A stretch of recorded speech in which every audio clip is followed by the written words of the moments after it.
नमस्कार, स्वागत है आपका इंसाइड झारखंड न्यूज के इस बुलेटिन में। मैं हूं हेमलता और खबरों की शुरुआत करते हैं आदित्यपुर से।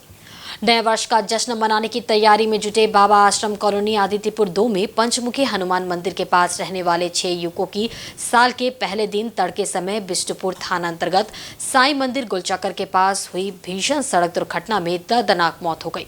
इससे देखते ही देखते बाबा आश्रम में नए साल की खुशियां मातम में बदल गई।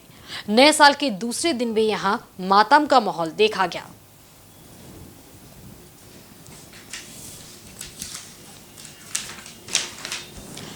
इस दर्दनाक सड़क दुर्घटना की खबर जब बाबा आश्रम कॉलोनी पहुंची तो पूरे क्षेत्र में सनसनी फैल गई। युवकों के परिजनों का रो रो कर बुरा हाल हो गया। इस दर्दनाक सड़क हादसे की सूचना मिलते ही ईचागढ़ के पूर्व विधायक अरविंद सिंह उर्फ मलखान सिंह, आदित्यपुर नगर पार्षद के पूर्व उपाध्यक्ष पुरेंद्र नारायण सिंह, भाजपा नेता रमेश हांसदा, सतीश शर्मा, पूर्व पार्षद मनोज कुमार मौके पर पहुंचे। उन्होंने बाबा आश्रम के 6 युवकों की सड़क दुर्घटना में मृत्यु पर अपनी शोक संवेदना व्यक्त करते हुए परिजनों को ढांढस बंधाया। इस अत्यंत मार्मिक और हृदय विदारक घटना से पूरे आदित्यपुर में शोक की लहर व्याप्त है। अंतिम यात्रा में बड़ी संख्या में बाबा आश्रम और आदित्यपुर के लोग शामिल हुए। मृतकों में प्रेम रंजन झा के पुत्र शुभम कुमार, चंदन यादव के पुत्र अनिरुद्ध कुमार यादव, श्रवण महतो के पुत्र अनिकेत कुमार महतो, मदन सिंह के पुत्र हेमंत कुमार सिंह तथा अमित सिंह के पुत्र पीयूष उर्फ टुकटुक का नाम शामिल है। जानकारी के अनुसार सूरज की टाटा इंडिको कार पर सवार होकर कुल 8 युवक मरीन ड्राइव की ओर जा रहे थे। इसी दौरान साईं मंदिर गोलचक्कर के पास कार अनियंत्रित होकर पोल से जा टकराई। टक्कर इतनी जोरदार थी कि कार के परखच्चे उड़ गए।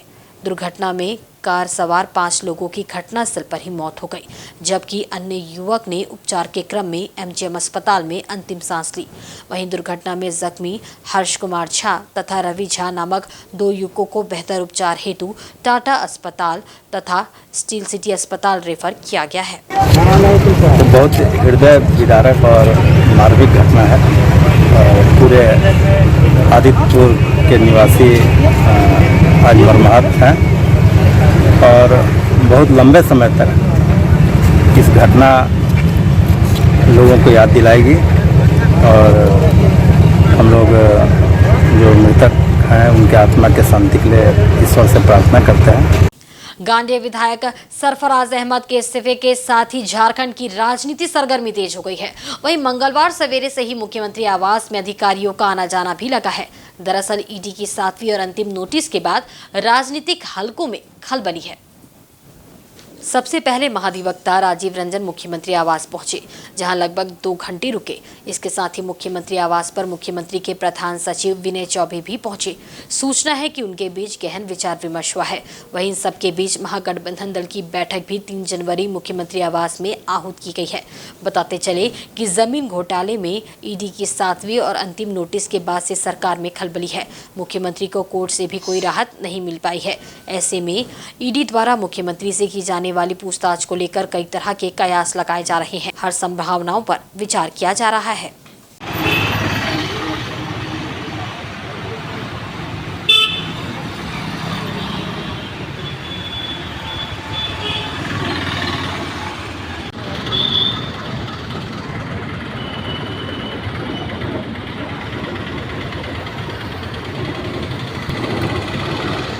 वहीं सरफराज अहमद के इस्तीफे पर झारखंड मुक्ति मोर्चा का बयान सामने आया है। पार्टी के केंद्रीय महासचिव विनोद पांडे ने कहा कि इस्तीफे की जानकारी पार्टी को मिली है। हालांकि इसके पीछे कारण क्या है और सरफराज अहमद ने किन परिस्थितियों में इस्तीफा दिया है, इस बारे में बेहतर सरफराज अहमद बता पाएंगे। देखिए, कारण तो बेहतर वही बता पाएंगे, लेकिन अटकलबाजियों का दौर जारी है और राजनीति में सभी संभावनाएं खुली होती है। अब आगे देखिए क्या होता है। मुझे लगता है 1-2 दिन के अंदर विधायक महोदय ने खुद बोला है, 2 दिन के अंदर खुद पता चल जाएगा या वो मीडिया के सामने आके वो बताएंगे। लेकिन इससे ये अंदेशा कहीं से भी नहीं लगना चाहिए कि ये सरकार अस्थिर है या सरकार कमजोर है। सरकार बहुत मजबूत है। सरकार अपना कार्यकाल पूरा करेगी। इधर कांग्रेस ने भी कहा है कि भाजपा केवल इस सरकार को कैसे डिस्टर्ब कर इस पर ध्यान केंद्रित करती है। सरफराज ने इस्तीफा दिया है, ये तो उनका निजी फैसला है, लेकिन इन सब चीजों से ये बिल्कुल नहीं साबित होता है कि झारखंड में सरकार असुरक्षित है। देखिए, कयास कुछ भी लगाए जा सकते हैं। कयास लगाने में कहीं से कोई जीएसटी लगता नहीं है। अब सरफराज जी का इस्तीफा हुआ है, किस परिस्थितियों में उन्होंने इस्तीफा दिया है, निजी कारणों से कारण उन्होंने इस्तीफा दिया या कोई अन्य कारण है, ये हमसे बेहतर वही बता पाएंगे, क्योंकि सरफराज जी का एक संसदीय इतिहास भी लंबा रहा है, बहुत अनुभवी रहे हैं वो, तो किस कारण बस उन्होंने त्यागपत्र दिया है, इसका खुलासा वही कर पाएंगे। इधर भाजपा के मीडिया प्रभारी शिवपूजन पाठक ने कहा कि सत्ता पक्ष के लिए 2024 शुभ संकेत नहीं है। ये सरकार विभिन्न मुद्दों पर उलझती रही है। अब साल के शुरुआती दिन में ही सरफराज अहमद का इस्तीफा देना इस ओर इशारा करता है। ये लग रहा है कि सत्ता पक्ष के लिए 2024 का साल शुरुआत से ही बहुत अच्छा नहीं रहा। अब आगे तो क्या होगा ये तो समय बताएगा। 9 वर्ष जो है आज 2024 की शुरुआत बहुत अच्छे ढंग से नहीं हो रही।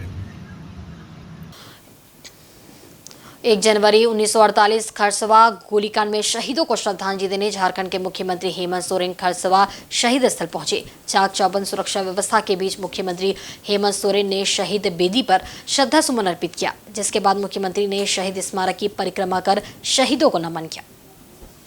खरसवा शहीद दिवस के उपलक्ष्य पर आयोजित जनसभा को मुख्यमंत्री हेमंत सोरेन ने संबोधित किया, जहां मुख्यमंत्री ने भाजपा के डबल इंजन की सरकार को आड़े हाथों लेते हुए कहा कि इसी पवित्र शहीद स्थल पर पिछले सरकार के मुखिया ने शहीदों का अपमान किया था, जिसका नतीजा सबों ने देखा। मुख्यमंत्री ने कहा कि पिछली सरकार ने आदिवासी मूलवासियों को दबाने और कुचलने का प्रयास किया। पत्थलगड़ी जैसे मुद्दों पर आदिवासी समाज को लगातार अस्थिर करने का प्रयास किया गया। राज्य में अराजकता का माहौल स्थापित हुआ, जिसका नतीजा रहा कि स्थानीय आदिवासी मूलवासियों ने पिछली सरकार को उखाड़ फेंकने का काम किया। झारखंड अलग गठन हुए 19 सालों तक आदिवासियों का दमन और शोषण हुआ। आदिवासियों को वनवासी की संज्ञा दी जाती रही। मुख्यमंत्री हेमंत सोरेन ने कहा कि हमारे ही समाज के कुछ लोग सोरेन, मुंडा, बोदरा, बिरवा आदिवासी हक की तो बात करते हैं, लेकिन वह अपने आका के हुकूम के गुलाम हैं। मुख्यमंत्री हेमंत सोरेन ने अपने संबोधन में कहा कि 1 जनवरी को जहां पूरा देश नव वर्ष की खुशियां मनाता है, वहीं खरसवा के लोग इस पवित्र धरती पर पहुंचकर शहीदों को नमन करते हैं। आज खरसवा का ये शहीद स्थल आदिवासियों के लिए प्रेरणा स्थल बन चुका है। सदियों से आदिवासी समाज के संघर्ष का इतिहास रहा है। इस संघर्ष की बदौलत आदिवासियों ने अपनी पहचान बनाई है। आदिवासी समुदाय के लोग आर्थिक, सामाजिक, बौद्धिक स्तर पर विकसित नहीं हो सके। इसका नतीजा नीति निर्धारण करने वालों की उपेक्षा रही है, लेकिन अब सरकार पहल कर रही है।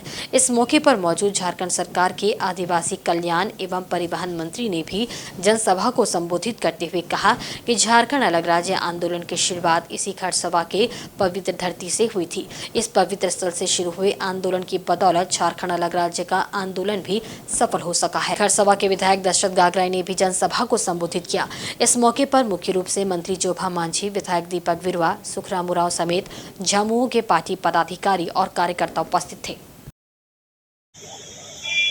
2019 में जब चुनाव हुआ, आप लोगों के आशीर्वाद से आज ये सरकार बनी, आपने यहां हमें बैठाया है और आज इसका नतीजा है कि जितने के ऊपर केस लगा था वो सारा केस खत्म हो गया, नहीं तो आज वो जेल में सड़ रहे हो। आंदोलनकारी लोग डबल इंजन की सरकार में इसी प्रेरणा स्थल, शहीद स्थल में किस तरीके से प्रशासन सरकार के साथ गुत्थम गुत्थी हुआ वो आप लोगों ने देखा। इसका बहुत लंबा समय नहीं, हाल फिलहाल का बात है, 3-4 साल पहले का बात। पत्थलगड़ी को लेकर किस तरीके से यहां के लोगों को, आदिवासी समाज को तोड़ने का प्रयास हुआ। कई लोग पुलिस प्रशासन का गोली से मारा भी गया। जब ऐसी स्थिति पूरे राज्य में बनी थी, पूरा गांव गांव, नदी, पहाड़, जंगल से चारों तरफ ऐसा भयावह और ऐसा डरावना स्थिति बनने लगा। फिर हम लोगों ने, क्योंकि झारखंड मुक्ति मोर्चा के लोग हैं, हम लोग तो कसम ही खाया है इस राज के लिए कि जो इस राज पर बुरा नजर डालेगा उसको झारखंड मुक्ति मोर्चा कभी नहीं छोड़ेगा। विकसित गांव विकसित भारत थीम पर गौंडपुर मैदान करसवा झारखंड में केंद्रीय कृषि एवं किसान कल्याण मंत्रालय द्वारा आयोजित किसान समागम का शुभारंभ झारखंड के राज्यपाल सीपी राधाकृष्णन की अध्यक्षता में केंद्रीय कृषि एवं किसान कल्याण व जनजातीय कार्य मंत्री अर्जुन मुंडा के मुख्य आतिथ्य में हुआ। केंद्रीय कृषि एवं किसान कल्याण मंत्रालय द्वारा भारतीय कृषि अनुसंधान परिषद की विभिन्न संस्थाओं, राष्ट्रीय बीज निगम, बिरसा कृषि विश्वविद्यालय, इफ्को, राष्ट्रीय बागवानी बोर्ड, अटारी कृषि विज्ञान केंद्र, नेफेड, नाबार्ड व राज्य की विभिन्न संस्थाओं के साथ मिलकर ये वृहद आयोजन किया गया, जिसमें हजारों किसान शामिल हुए। इस मौके पर राज्यपाल राधाकृष्णन ने कहा कि पूर्व प्रधानमंत्री स्वर्गीय लाल बहादुर शास्त्री ने जय जवान जय किसान का नारा दिया था, जो प्रधानमंत्री नरेंद्र मोदी के प्रयासों से सार्थक सिद्ध हो रहा है। प्रधानमंत्री से हमने झारखंड के लिए रेलवे, इलेक्ट्रिक लाइन सहित अन्य सुविधाओं का आग्रह किया था, जो पूरी हुई है। आज राष्ट्रपति पद को आदिवासी महिला द्रौपदी मुर्मू सुशोभित कर रही है। इसी तरह आदिवासी नेता अर्जुन मुंडा को जनजातीय कार्य के साथ ही कृषि एवं किसान कल्याण जैसे महत्वपूर्ण मंत्रालय का प्रभार प्रधानमंत्री ने सौंपा है। आदर्श किसान के रूप में बने, इसी उद्देश्य को ध्यान में रखते हुए लगभग 100 से अधिक स्टॉल कृषि मेला में लगाए जा रहे हैं, जहां किसानों को वह सारी जानकारी दी जाएगी जिस जानकारी के माध्यम से उस क्षेत्र में और अधिक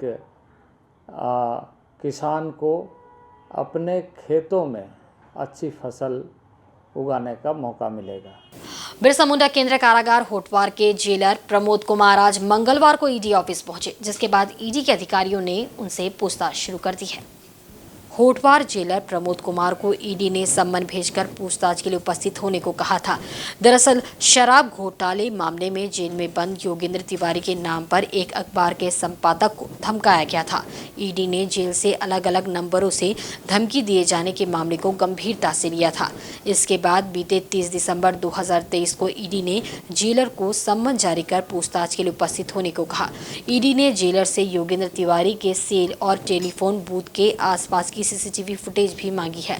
गौरतलब है कि होटवार जेल में जेल मैनुअल के उल्लंघन के मामले आते रहे हैं। मनी लॉन्ड्रिंग के मामले में जेल में बंद वीआईपी कैदियों को जेल मैनुअल का उल्लंघन कर प्रतिबंधित सुविधाएं देने के मामले भी उजागर हुए हैं।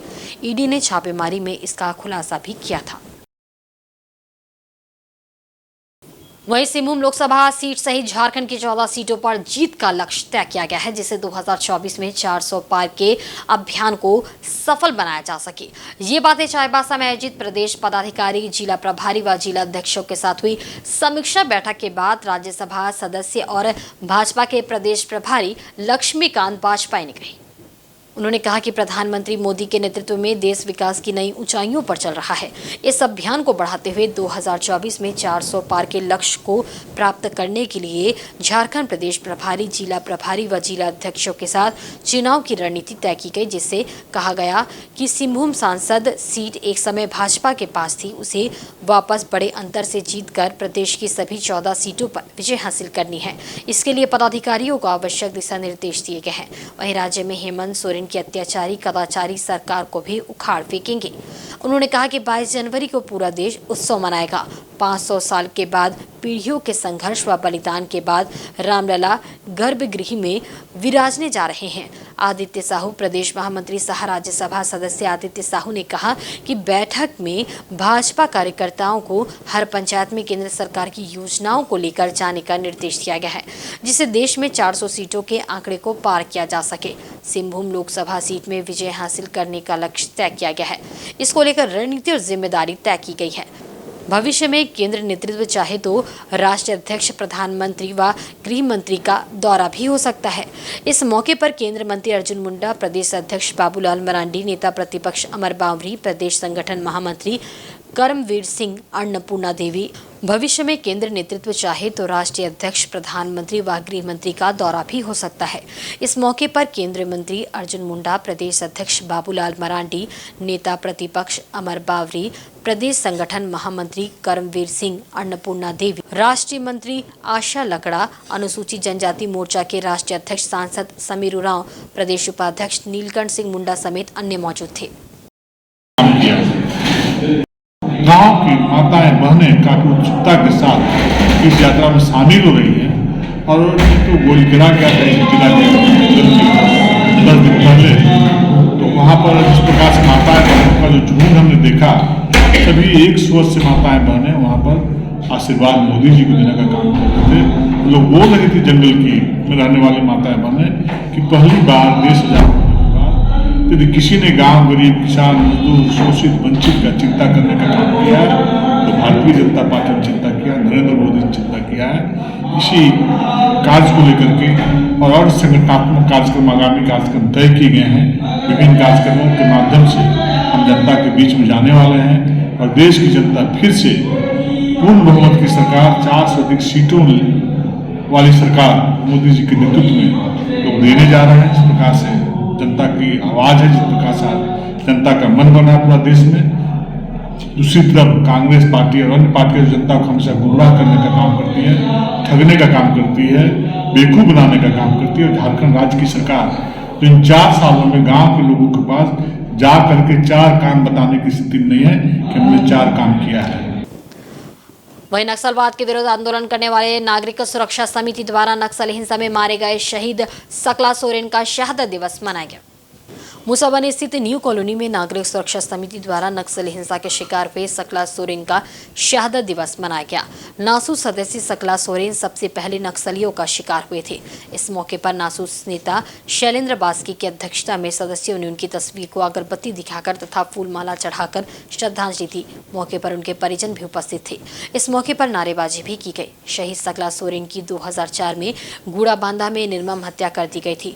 नासूस नेता शैलेंद्र बास्की ने कहा कि आज इन्हीं नासूस सदस्यों की वजह से क्षेत्र में शांति बहाल हुई है और नक्सलियों का खात्मा हुआ है।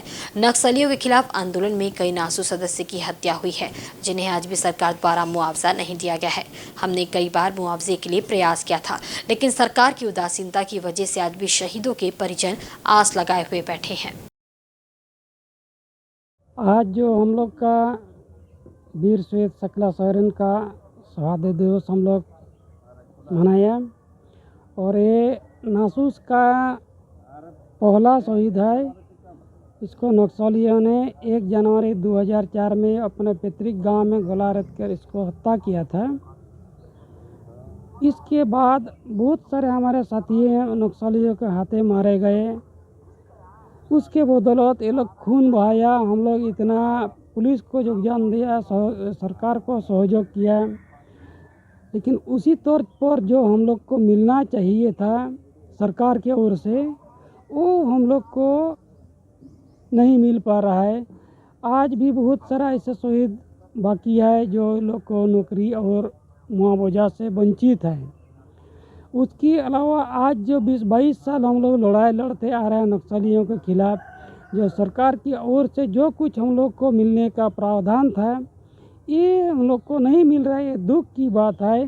जो दुख की घड़ी में हम लोग पुलिस प्रशासन हम लोग को पीठ थपथपाया और देश हित में, जनहित में हम लोग को अपना जान को जोखिम में डालते हुए, बाल बच्चा को दरकिनार करते हुए हम लोग देश हित में काम किया।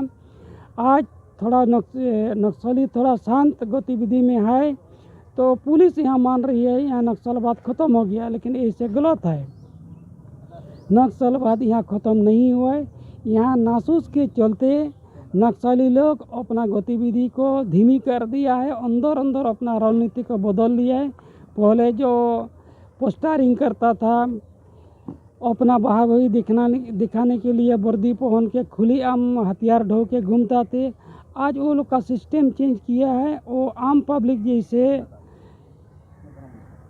बाज़ार में, गांव देहात में घूमता है और पुलिस के गतिविधि के बारे में, नासूस के गतिविधि के बारे में ये लोग छानबीन कर रहे हैं। यहाँ पुलिस का क्या गतिविधि है, नासूस का क्या गतिविधि है। इधर गंगाडी पंचायत के गंगाडी गांव निवासी अफसर अली के घर में कल दोपहर अचानक आग लग गई। आग लगने के बाद अफरा तफरी मच गई। आग लगने से घर के सारे सामान जलकर राख हो गए। 8,000 रुपए नकद के अलावे कपड़े और इलेक्ट्रॉनिक सामान भी जल गए हैं।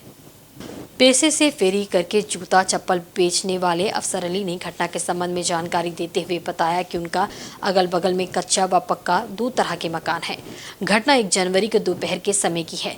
कच्चे मकान में खाना बनता है, वहीं से खाना खाने के बाद वे अपनी पत्नी व एक बच्चे के साथ पक्के मकान में आराम करने चले गए थे। इसी बीच अचानक कच्चे मकान से धुआं निकलते देखकर लोगों ने शोर मचाया। देखते ही देखते आग की लपटें उठने लगी। काफ़ी लोग जमा हो गए। स्थानीय लोगों द्वारा कड़ी मशक्कत के बाद आग पर काबू पाया जा सका, लेकिन तब तक घर में रखे चावल, दाल, कपड़ा, बर्तन, फ्रिज एवं टेबल चेयर आदि जलकर राख हो चुके थे। इसमें 8,000 रुपये नगद समेत 80,000 रुपये के सामान जल गए हैं। आग लगने का कारण स्पष्ट नहीं है, लेकिन आशंका है कि शॉर्ट सर्किट से आग लगी होगी। आग लगा कि हम लोग दूसरे घर पर थे, हम लोग सोए हुए थे। ये घर से खाना पीना करके जो है ना जस्ट निकले थे और 10 मिनट हुआ है वहाँ घर में, दूसरा घर जा कर के दूसरा घर में लेटे थे हम लोग। उसके बाद दूसरा आदमी आकर के बताया कि आपके घर में आग लग रहा है। बोलो पूरा धुआं दिख रहा है। आदमी, गांव का आदमी दौड़ के आया कि आपका घर में आग लग गया। और यहाँ भगना ठो भी था, उन लोग भी देखा, भगना भगनी। तो हम लोग को चिल्लाया, वो बाथरूम में थी और ताला लॉक था बाहर से। फिर चाबी उबी हम लोग लेकर के दिए, फिर खोला तो जा कर के देखा पूरा दहका हुआ है, पूरा धुआं से भर गया घर। तब तक पूरा जल करके चेयर उयर, कुर्सी, टेबुल और चावल, राशन पानी जितना था सब जल गया, है ना। और उसमें पैसा भी था 8,000 रुपये, वो भी जल गया। वहीं जमशेदपुर केनल क्लब द्वारा 74, 75 व 76वें डॉग शो का आयोजन बिष्टुपुर आर्चरी ग्राउंड में 5 जनवरी से 7 जनवरी तक होने वाला है, जिसमें कई शहरों से 45 नस्ल के श्वान हिस्सा ले रहे हैं। हर वर्ष की तरह इस वर्ष भी डॉग शो का आयोजन किया जा रहा है, जहां इस डॉग शो में 386 प्रतिभागियों द्वारा हिस्सा लिए जाने की उम्मीद है। इस प्रतियोगिता में कई शहरों के अलग अलग 45 नस्ल के श्वान हिस्सा ले रहे हैं। इसकी जानकारी देते हुए समाज सेवी रुचि नरेंद्र ने बताया कि इस प्रतियोगिता में एक से बढ़कर एक नस्ल के श्वान शहरवासियों के आकर्षण का केंद्र होंगे। जमशेदपुर के बिष्टुपुर आर्चरी मैदान में 5 जनवरी, 6 जनवरी और 7 जनवरी को 3 दिवसीय शो का आयोजन हो रहा है, जिसको देखने के लिए लोगों की भीड़ रहेगी।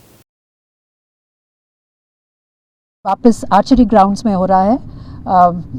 इस साल हमारे डॉग शो में 386 एंट्रीज आई हैं फ्रॉम अक्रॉस द कंट्री।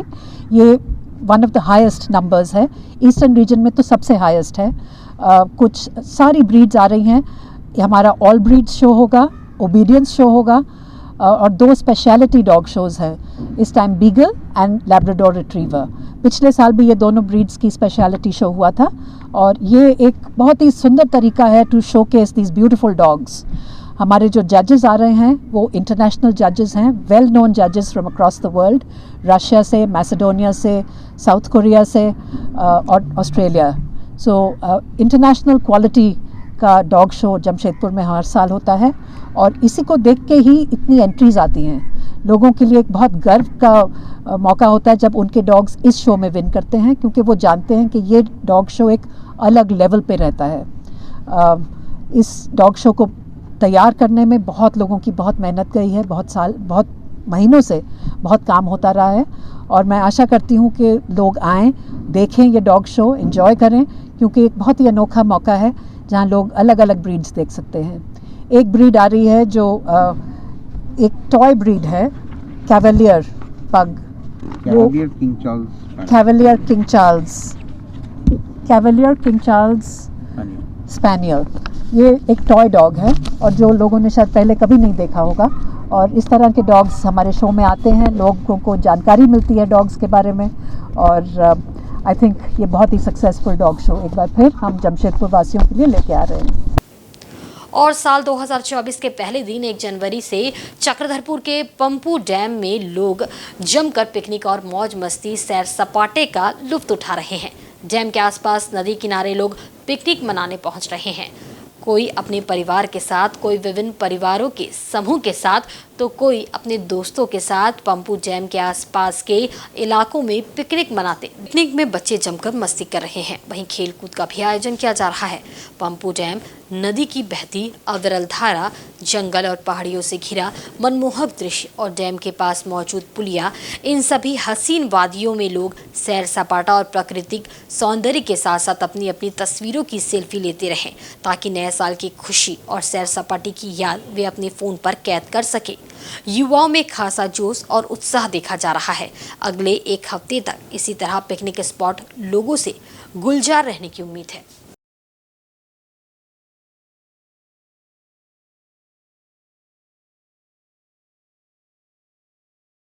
और वक्त हो चला है एक बहुत ही छोटे से ब्रेक का। ब्रेक के बाद खबरें और भी आप देखते रहें इंसाइड झारखंड न्यूज़।